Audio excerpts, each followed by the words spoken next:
Hey guys, welcome back.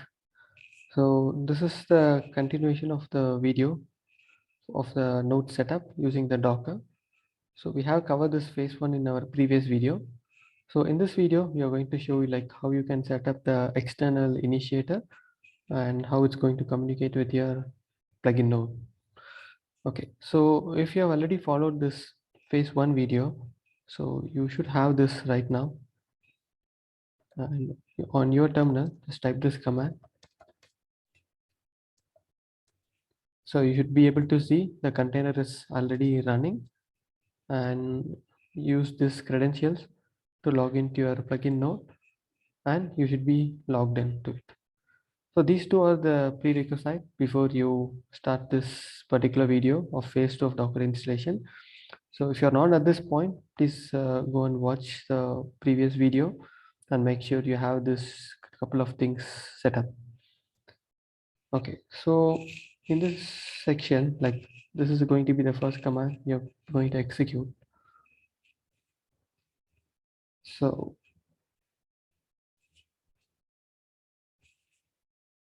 okay, so basically you will go here and just change your container ID, this particular command. Just copy paste it here. So this command actually logs into the plugin admin console. So this is the most critical step which is required before you create a initiator using your plugin node. And so of course the next step is going to be the initiator creation. And even on this particular line of code, so you have to just update your container ID in this command. So use the same container ID.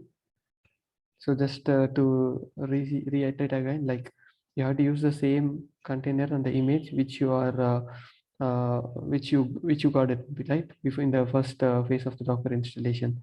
So make sure you didn't modify or update it. And so once you change this line, just go ahead and run it. Okay, the plugin EI is already exist. Okay, so it looks like the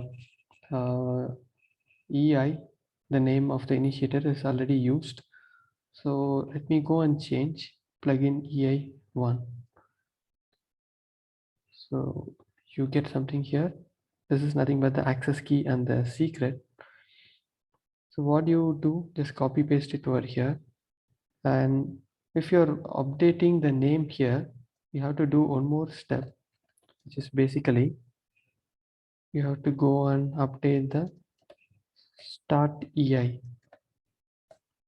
So because you see here, you have mentioned the name of the initiator.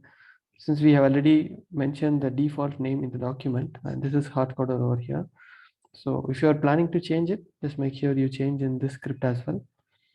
So now you have the ES script updated. You have these couple of like secret and the access keys. So what you do next is like just go ahead and update the ea.env. So you can take time to do this step. Basically, you have to do this step very carefully. So even if you miss a particular, even a single word, so it will throw an error. Okay. So take your time, relax, and just copy paste the exact access key and the secret, which is being generated by the plugin node. So just copy and paste.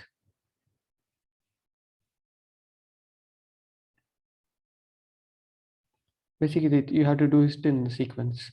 So 1, 2, 3, 4, which is the access key secret. So in the same order, basically. Okay. Just paste it over here. And this is going to be the last one. You have some special characters here. So that's the reason you have to be very much careful. Otherwise, there's a chance you might miss it. Okay. Okay. So you can just copy paste it here. Okay. We are done. So the next step you would be doing is we have done till this step. We already created the initiator, we have it here, and we have already updated our env file.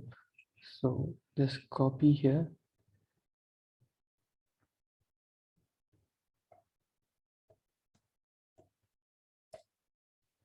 So paste it here. Just change only the container ID. So there is no need of changing any other parameters here. Just copy paste. So what it basically does is it is going to start the external initiator for you inside the Docker container.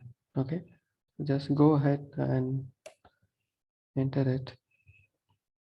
We'll do one more step here basically. So we'll just check the logs. So we can see it's listening on the server is listening and running on the port 8080. So you're good. So the next step you would be doing is just type pm2 list and see if everything is fine. Okay, so with this step you have your external initiator and the plugin node up and running inside the container. So if you're at this step, so you're done with your node setup and external initiator setup. So what you will be doing next is, so you can just see it in the document, and I didn't modify anything in the doc, like I just copy pasted whatever the things we have given in the document, and only the container ID is the place where we updated, right? So you can just follow this documentation and you will be good. So if you are at this stage, so you are done with your setup, and so what you can see here, you can skip the external initiator part, because we had it previously these sections where you set up the external initiator manually, which is a time consuming, but this, as you can see, it's a very simplest approach. So that's it we have for this video. So in the next video we'll show you like how you can set up the job and allow it to interact it with the external initiator, and you can test it. See you again. Thank you.